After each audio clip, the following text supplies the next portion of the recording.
Hello, and thank you for joining us at the NECA 2020 Virtual Safety Summit, presented by WestEx. Our next breakout session is Public Relations Pitfalls Before, During, and After Litigation, presented by Sherry Goggin of Resnick & Lewis Attorneys. In this presentation, she will offer insights based upon several high-profile cases she has tried and clients she has represented. She will describe how to take action from the first day of an accident to properly presenting the client to the public.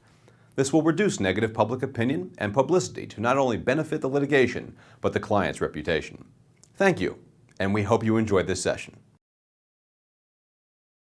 Welcome, everybody. Thank you for coming to the presentation.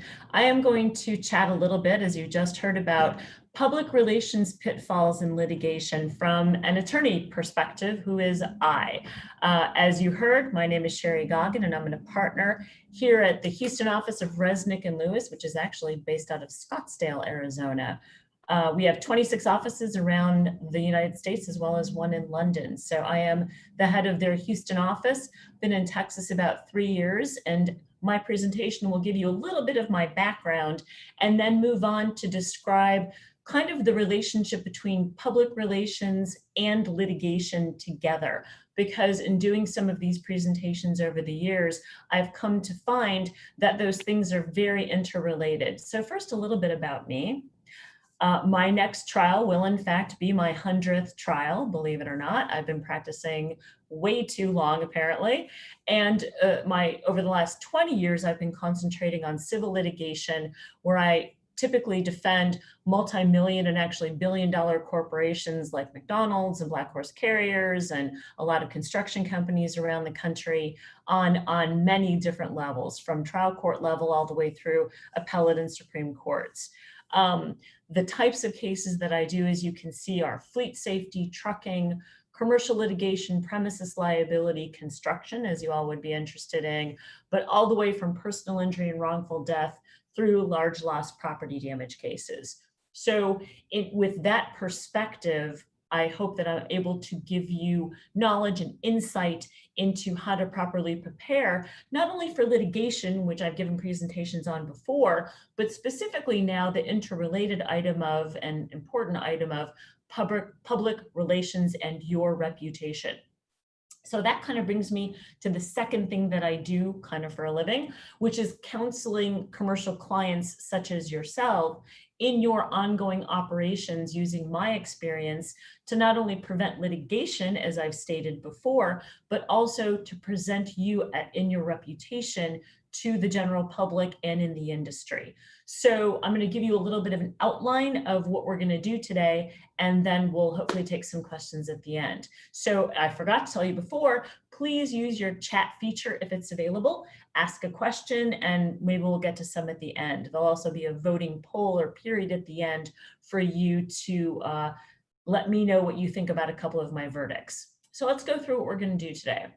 First thing is, we are going to have a session on how to identify a pitfall or a problem, as some people say, that you can identify before an accident actually happens. And we're going to be able to do that through a couple of things, including some of my high-profile cases, using some of my high-profile clients, and then using the lessons learned from what they've done or didn't do in order for you not to run into those same issues or concerns, or using some of the things that they did well, and you can use those and take them back and use them yourself.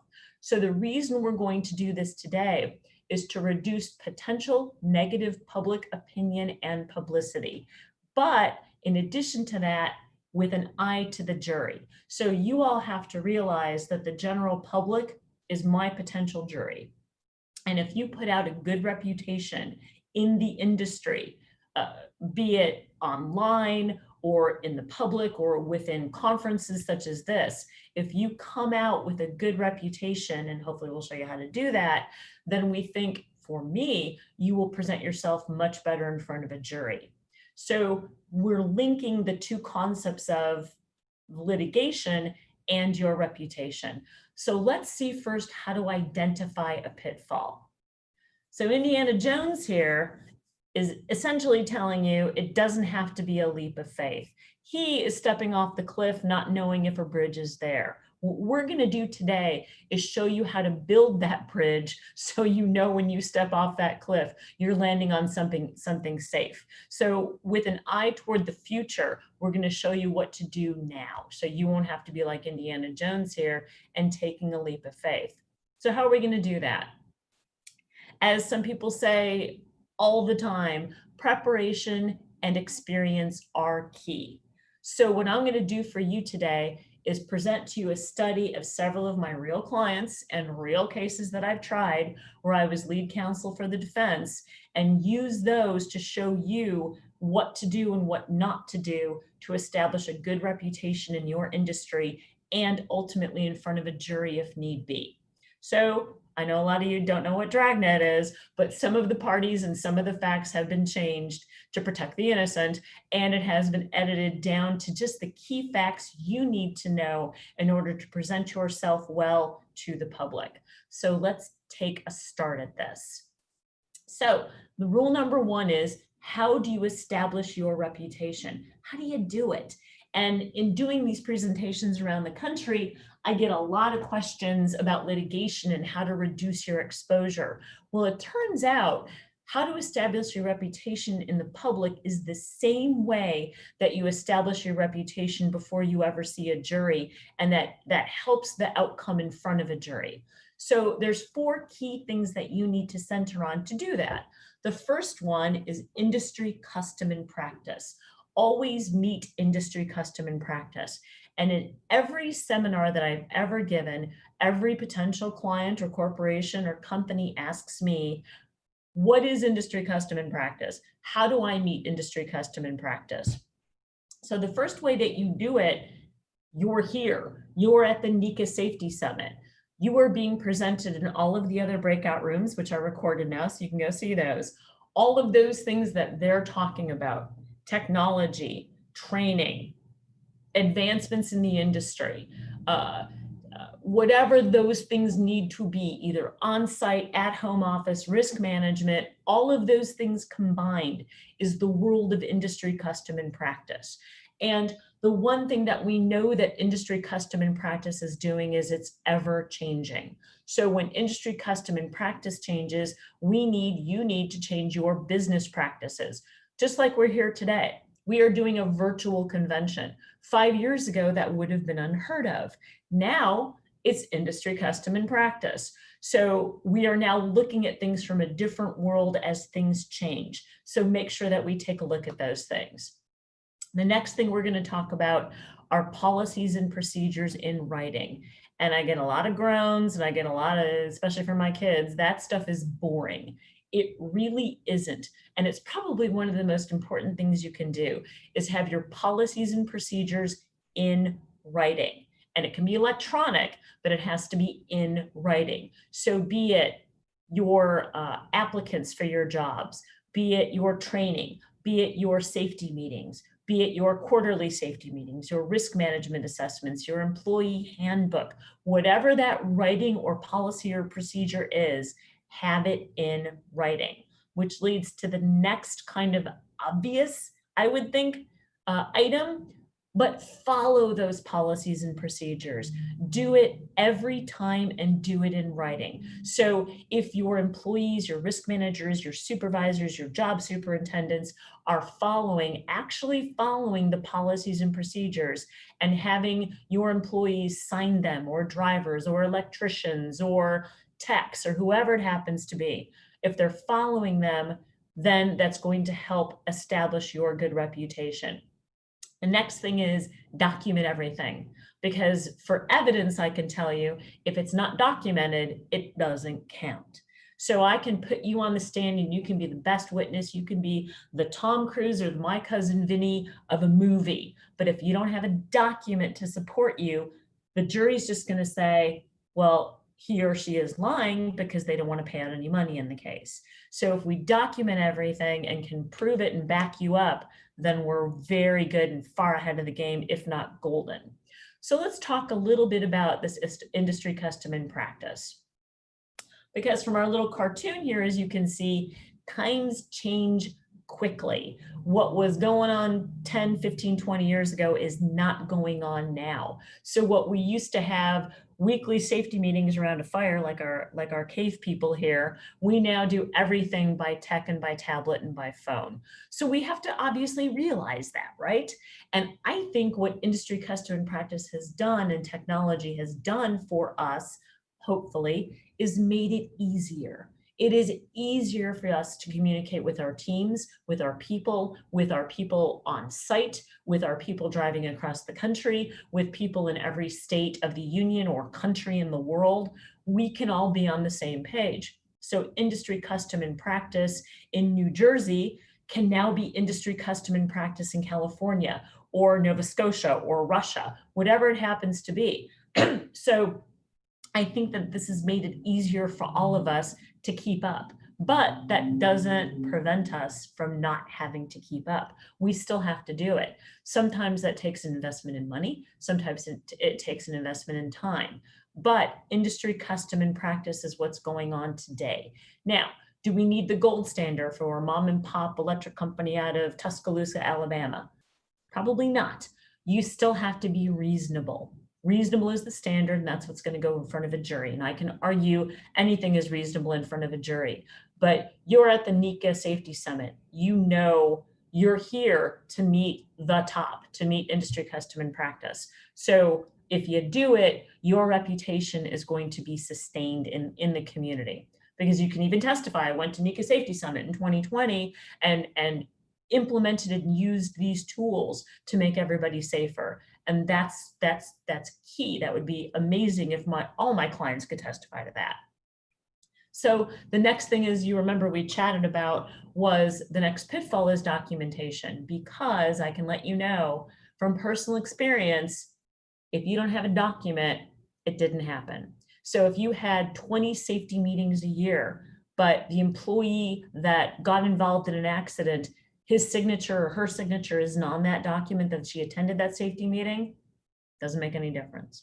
You have to be on top of it, making sure everybody is signing and documenting everything. So not only do you have to have the policies and procedures in writing, you have to have the documentation that each employee and risk manager and job superintendent and supervisor has gone through that and checked the boxes. I cannot tell you how important it is to check boxes. So please make sure that you all do that, because the next thing that we all know is accidents happen.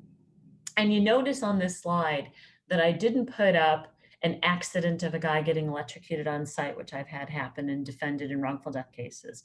I didn't put up a trucking accident where somebody was decapitated. Believe it or not, I've had that case as well. I put up a case where a cup of coffee is spilling, and people may be wondering, why am I putting up a cup of coffee spilling as an accident? And how does this involve reputation and publicity?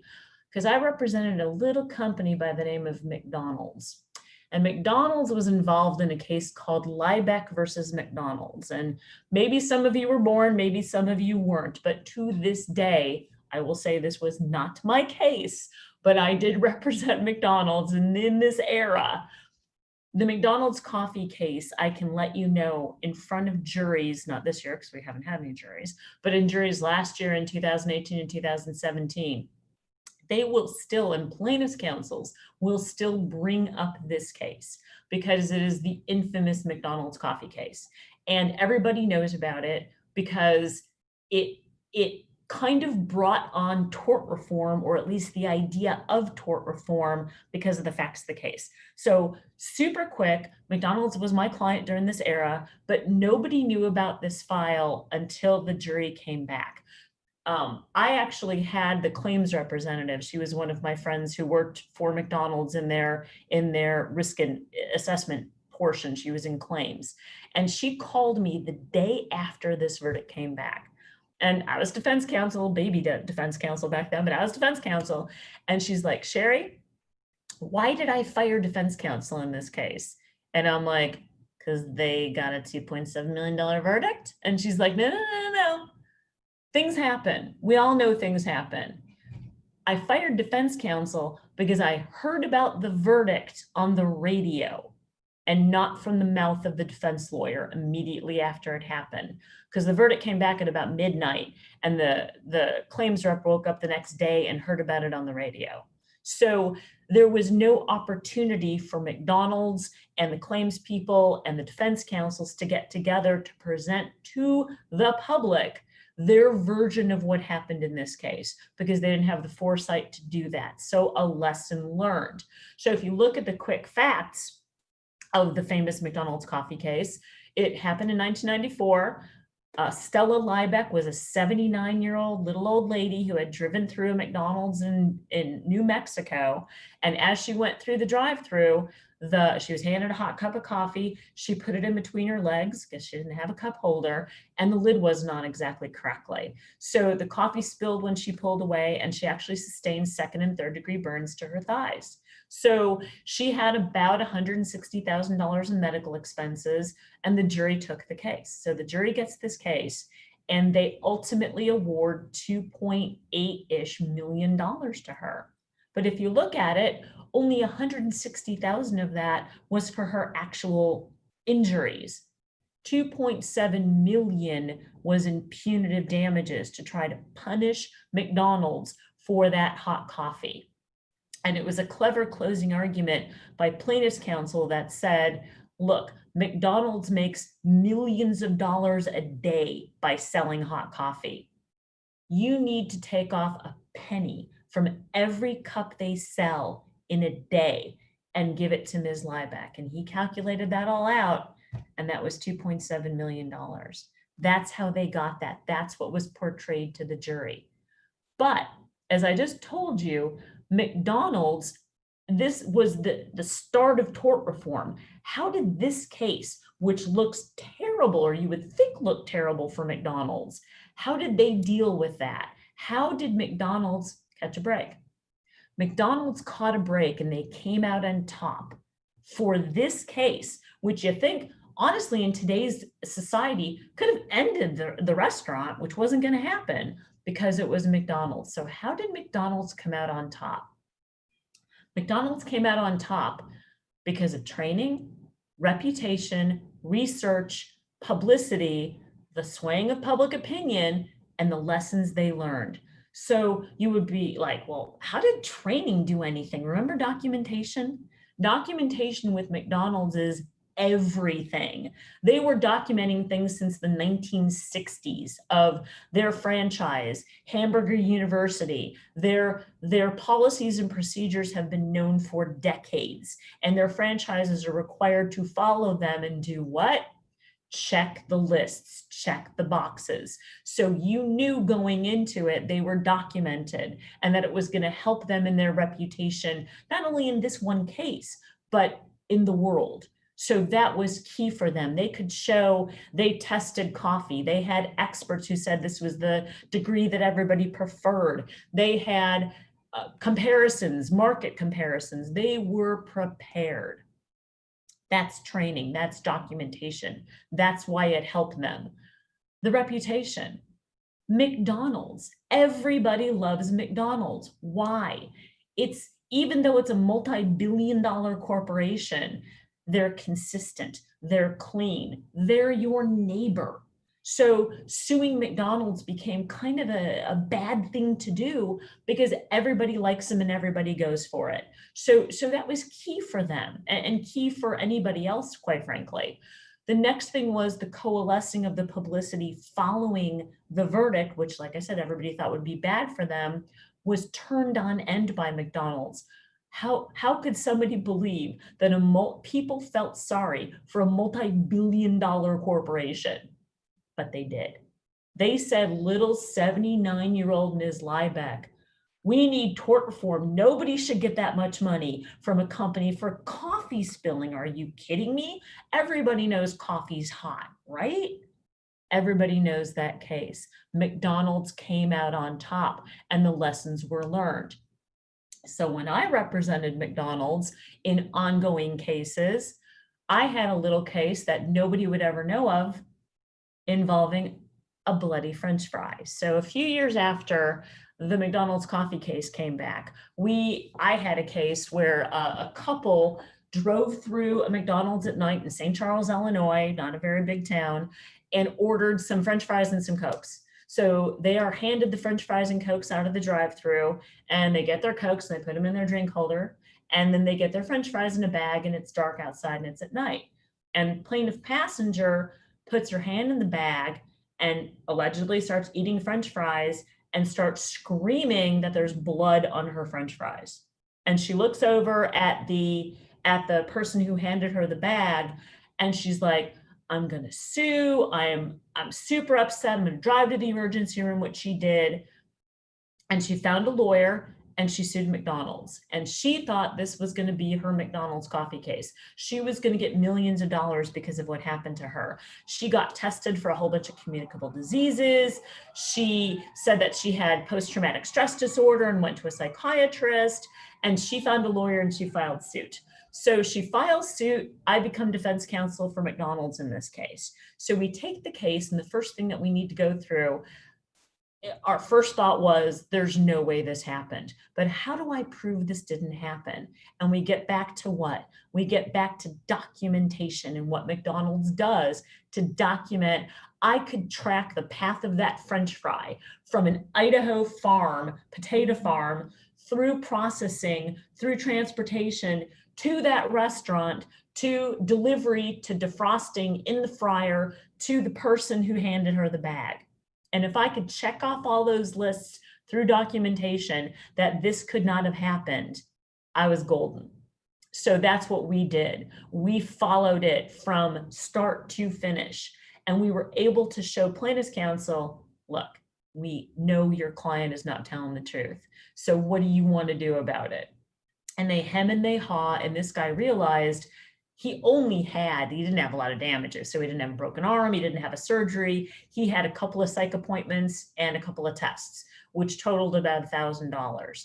So some people, McDonald's lesson learned, they took the hot coffee case to trial. When have you ever heard of a case going to trial of that kind of magnitude against McDonald's since 1994? We're talking 26 years now. It doesn't happen. Why doesn't it happen? Because they take these cases and they settle them for next to nothing. And they'll threaten to try it, and I've tried cases, but they're going to pick and choose. So when they settle these cases now, they always have confidentiality agreements and non-disclosure agreements. A couple of more examples like this would be Disney World, Disneyland. How many of you have ever heard of a case against either of those companies? They have cases, of course, but you don't hear about them because they settle, and they settle quietly. It's Disneyland. They want to preserve their reputation. So even though sometimes you want to fight tooth and nail a false claim like this, sometimes it's better to put it under the rug, settle, and use a confidentiality agreement and a non-disclosure agreement. But then the question comes up, do they work? They should. Every one of my settlements contains a confidentiality clause along with a non-disclosure agreement, and it has to have teeth to it. If it doesn't have teeth to it, meaning settlement null and void, you give money back with interest and attorney's fees and penalties and a whole bunch of stuff tacked onto it, then they may not work. So you have to make sure that they're enforceable. And I will let you know, in the 20 some odd years that I've been doing this, I've never had one come back. So that's the baseline that I can go by. Use them and use them wisely. They do work. So use a non-disclosure agreement. And that's going to protect, once again, your reputation. Because my bloody French fry case, nobody's ever even heard about. It was filed. I mean, you can look up the petition or the complaint in the Circuit Court of King County, but nobody knows what happened to it. Nobody cared. So that is absolutely key. Use it and use it wisely. So essentially, like I tell my kids, pick your battles. That's what's going to protect your reputation, like McDonald's. So let's talk about a couple of cases that I actually did take to trial that hopefully you will learn lessons from, both for and against, on taking cases to trial and knowing what to do and showing you all those things that we talked about before, the documentation and all that kind of good stuff, in establishing your reputation in order to do what we need to do to protect you and your reputation. First case is KADERLY versus Black Horse Carriers. And I was counsel for the defense on this file. Real brief, the facts were a woman was intoxicated at 4 o'clock in the morning on Route 20 near Rockford, Illinois, which is about 2 hours northwest of Chicago. A woman flipped her car in the middle of the road, intoxicated, and people stopped to help her in the middle of the road. The plaintiff, who was a the plaintiff, she was a 64-year-old grandma, and she stopped in the middle of the road for the accident ahead of her. But she stopped about 200 yards before those cars. Now, it's disputed as to whether or not she turned off her car, whether her car died, and whether her lights were on or off.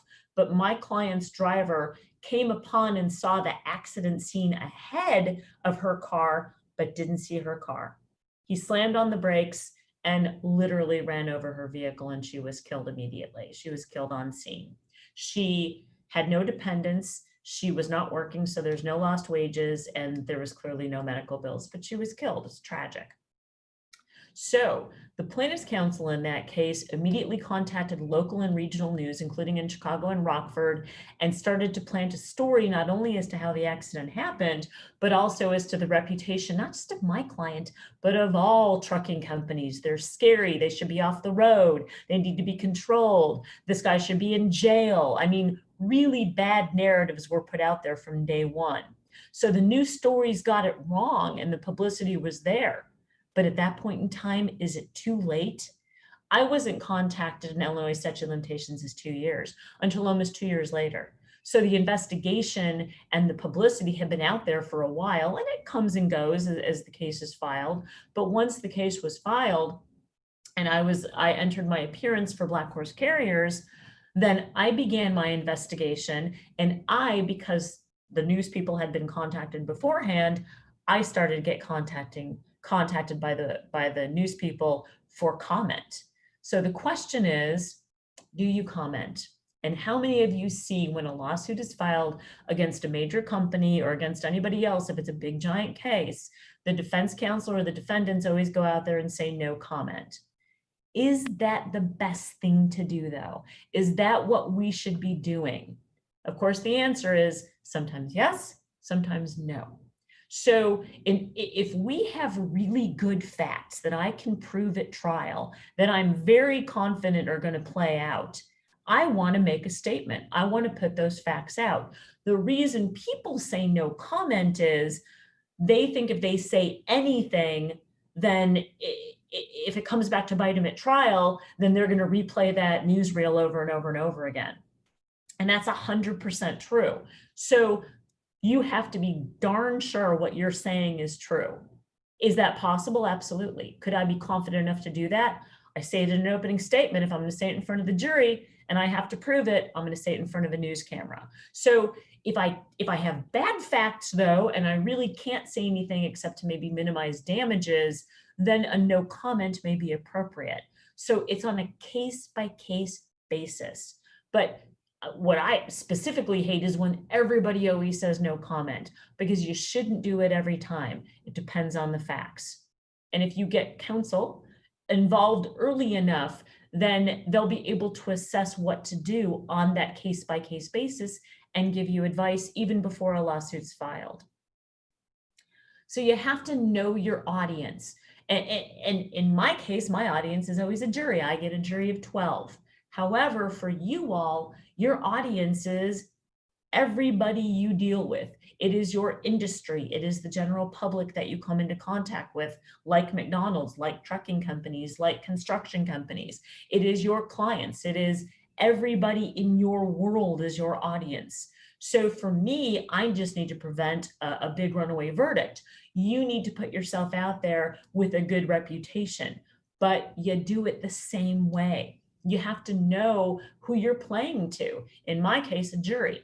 I know that I want my jurors to look like, and it doesn't mean skin color or ethnicity, it means be empathetic toward my client.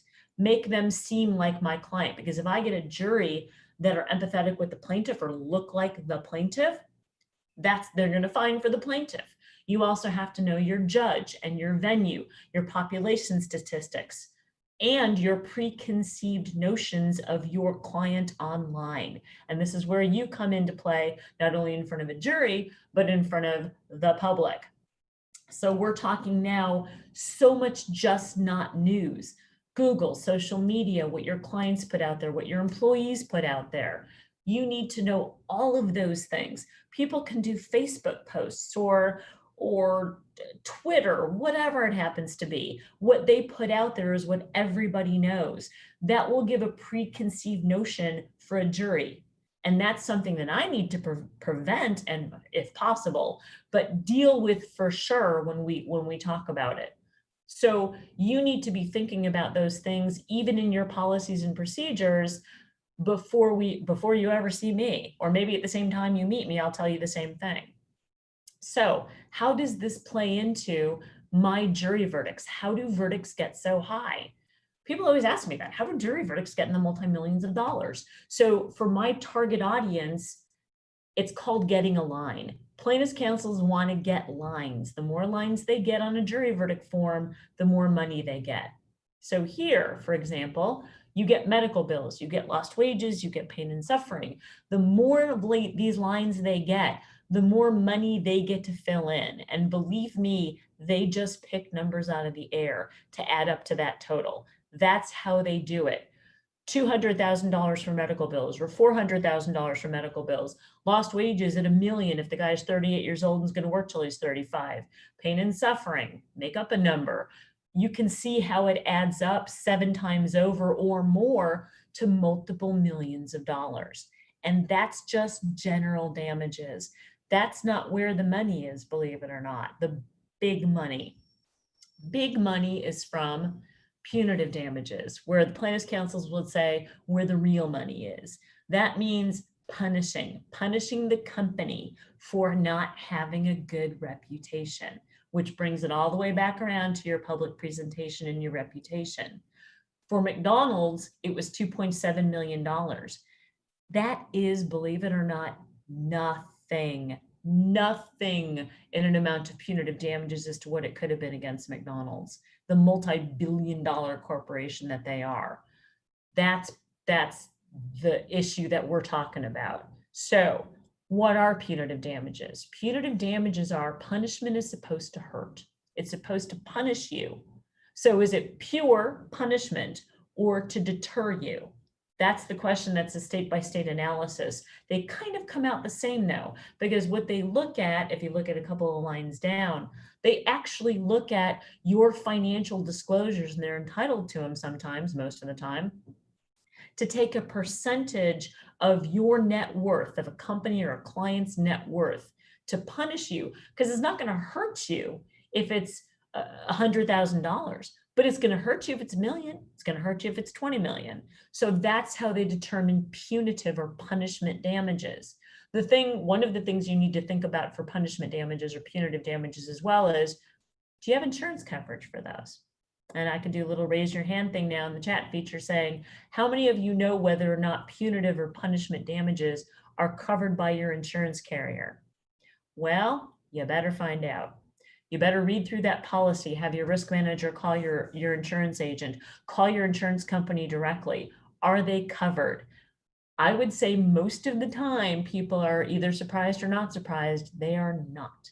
They're not covered by your insurance carrier. So if you get a jury verdict, what we were talking about before with Ms. LIEBECK of $160,000 in damages, yeah, the insurance carrier will cover that.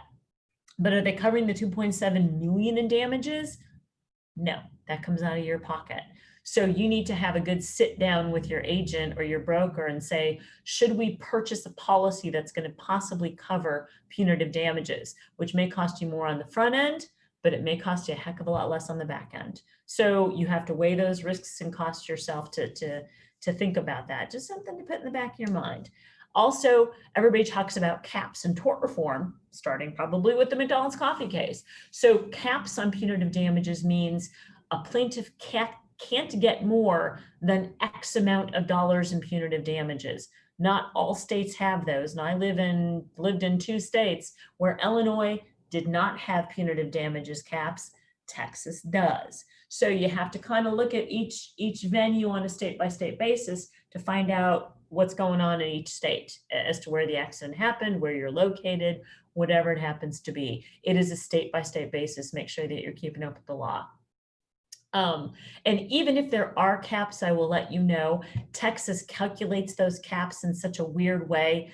It could still be millions of dollars in punitive damages. So make sure you know what you're facing when you go into the litigation. So let's chat real quickly about a couple of cases that I actually did in addition to my KADERLY case. The last case we're going to talk about is called SALLIEZ versus EDY'S ice cream.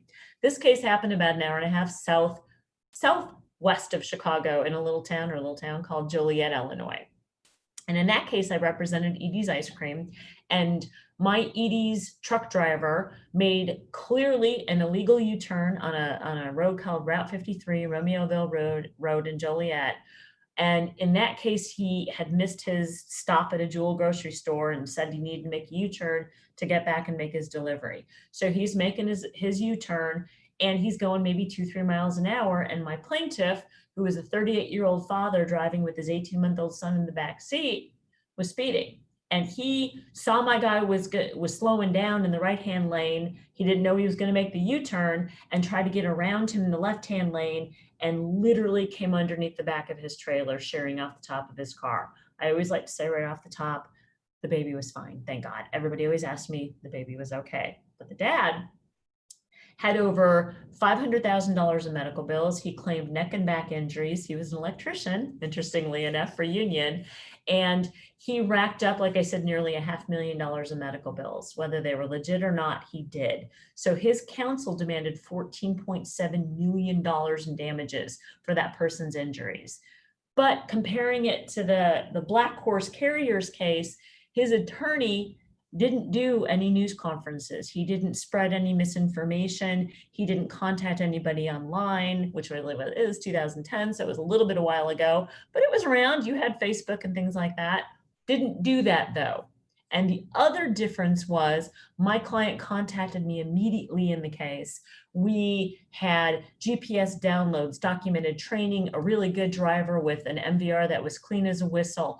We had everything documented. The technology for the time exceeded industry custom and practice. So I was going in with EDY'S ice cream, plus their ice cream, who doesn't love ice cream, with a really good company. But I was looking at this picture with a baby in the back seat. So you're weighing a $14.7 million demand with this picture versus a really good reputation for a company and excellent documentation. We attempted to settle for a pretty low amount, I thought, for about $300,000, and plaintiff's counsel rejected it, wouldn't take less than $1 million. And I said, we're going to try the case then. So we did. So it's now your time to decide. And I don't know if y'all have the chat feature, but you'll be able to email me or we'll be able to find out the results. But hearkening back to the KADERLY case, which is the semi-tractor trailer versus grandma, we had 64 years old, no medical bills, no dependents, no lost wages, but she was killed in the case. But we had the bad publicity and the not great documentation. So you now get to decide what that verdict was. And these are actual verdicts. You can look them up. And if in your chat feature you put A for less than $1 million for the grandmother who was killed, B, 1 to 5 million, or C, over 5 million. If you put it in your chat feature, give you about 30 seconds, type in A, B, or C, and we'll see what you think the verdict was, and then I will tell you about the actual verdict.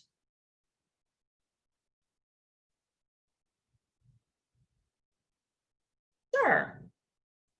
So when you consider all of the factors involved in that case, I contested liability. I said that the grandmother turned off her vehicle, that she didn't have any headlights, that she couldn't be seen in the pitch black, and that my guy put on his brakes as soon as he possibly did. I argued her comparative fault in the case was more than 50%.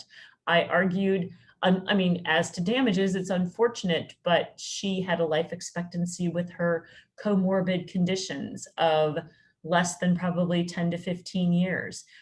No medical bills. There was really nothing to put up on the board. All those lines were zero. She was killed instantly. So you have to kind of take that into consideration as well. So let's look at the actual verdict. It's $15 million. And if you take that into consideration, I'll tell you why. It was the publicity, my client's reputation, the lack of documentation, the lack of getting us involved from day one to be able to control the narrative, which is key. So I was able, while the jury was out, kind of seeing the writing on the wall, we were able to negotiate one of those non-disclosure agreement things for a verdict less than this while the jury was out. But they still read the jury verdict because you're allowed to still take the verdict. The jury was in the room and they came back and they were read the verdict. My client pretty much nearly fell out of their chair that it was a $15 million verdict. But let's look at the next case. This case,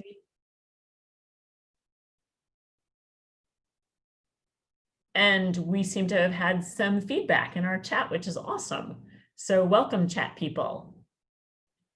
I don't know if you'll have questions on it, and we'll take some questions at the end as well. If you have any, we can try to pull them up in the chat feature, or like I said, you can always get a hold of me later on.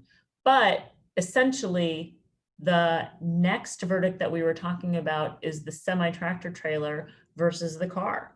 And in this case, it was, I thought, more difficult from my perspective to argue comparative fault because I had to dead to rights illegal U-turn.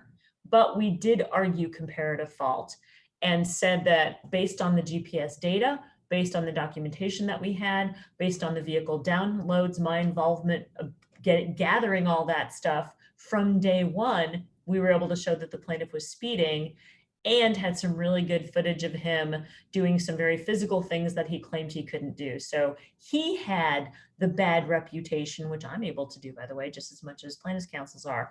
I stalk online and look at Facebook pages and look at postings and look at publicity of the plaintiffs. So we were able to do that. But yet he put up on the board over $7 million in all of those lines and wanted another 7.7 on top of it.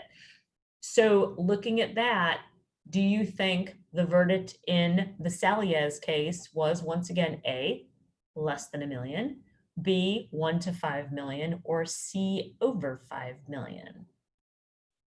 See how Sherry did in this case. We'll give you about 30 seconds again to record your votes.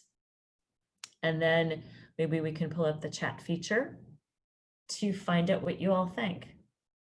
And the actual verdict in that case was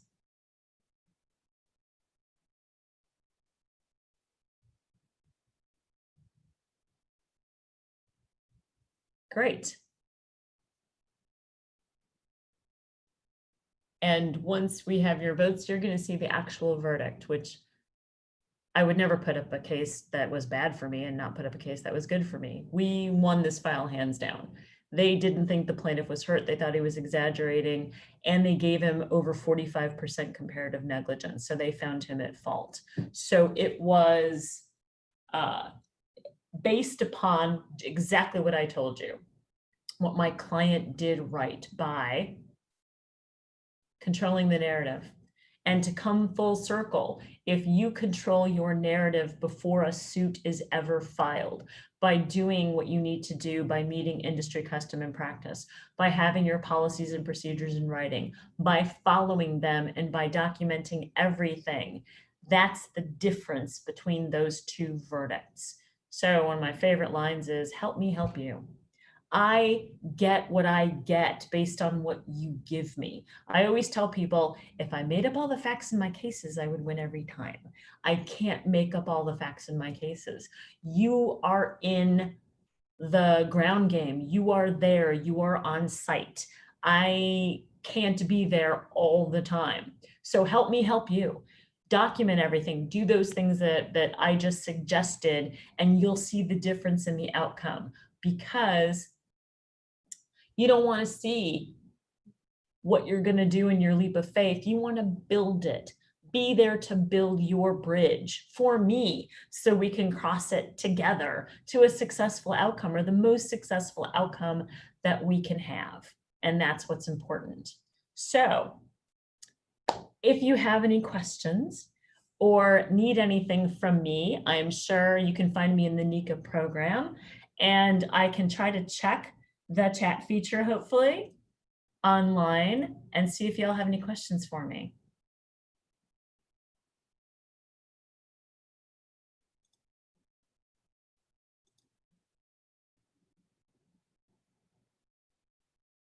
And I'm just going to ask my mic if we have any questions.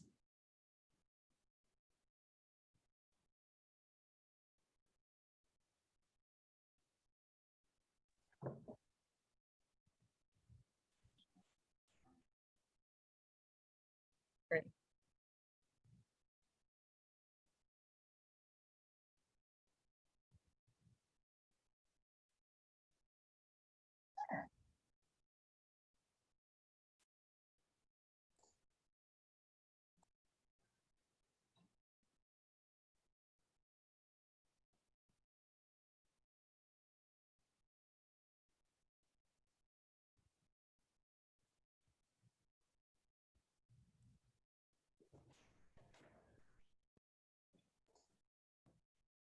I don't see any questions at this time.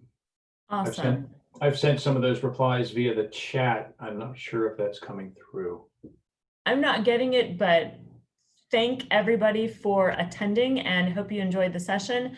And like I said, if you want to contact me, just take a look at the program and I'm sure you'll be able to get a hold of me. Sure. This one? Or this one? Or this one?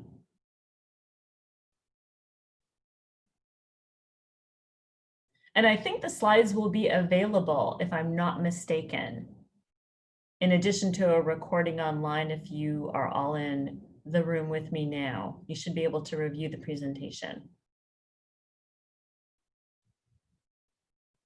Great. I am told it will be available in the form of a recording. So no need to write down everything.